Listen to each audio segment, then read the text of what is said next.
పశ్చిమ గోదావరి జిల్లా ప్రసిద్ధి పుణ్యక్షేత్రం ఆర్యవైశ్యుల వాసవి పెనుగొండలో వాసవి కన్యకా పరమేశ్వరి అమ్మవారి ఆత్మార్పణ దినోత్సవాన్ని రాష్ట్ర పండుగ ఘనంగా నిర్వహించారు। ఈ సందర్భంగా మంత్రి నిమ్మల రామానాయుడు, ఎమ్మెల్యే పితాని సత్యనారాయణ రాష్ట్ర ప్రభుత్వం తరపున అమ్మవారికి పట్టు వస్త్రాలు సమర్పించి ప్రత్యేక పూజలు నిర్వహించారు। మంత్రి నిమ్మల మాట్లాడుతూ ధర్మం కోసం నిలిచిన వాసవి మాత అమరత్వానికి ప్రతీక అని అన్నారు।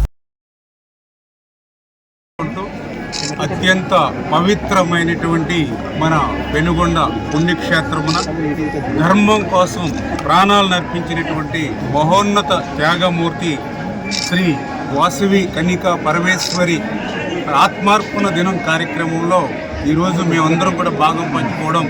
మా పూర్వజన్మ సుకృతముగా ముందుగా మేము భావిస్తూ ఆర్యవైశ్యులన్నా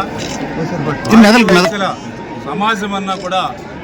చంద్రబాబు నాయుడు గారి గౌరవ ముఖ్యమంత్రి గారికి, తెలుగుదేశం, జనసేన, బీజేపీ ప్రభుత్వానికి ఒక చిత్తశుద్ధి। అందుకే ఈరోజు మీరు చూస్తూ ఉన్నారు ఈ యొక్క పెనుగొండ పుణ్యక్షేత్రాన్ని, ఆ యొక్క వాసవి మాత ఆత్మార్పణ రోజు ఏదైతే ఉందో అటువంటి పెనుగొండకు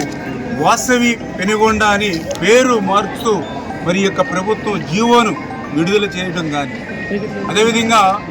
శ్రీ వాసవి మరి కన్యకా పరమేశ్వరి యొక్క ఆత్మార్పణ దినంను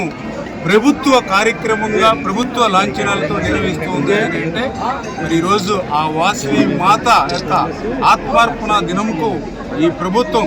మరి ఈ యొక్క ఆర్యవైశ్య సమాజానికి కృషి అని చెప్పి సందర్భంగా తెలియజేసుకుంటూ మరి అటువంటి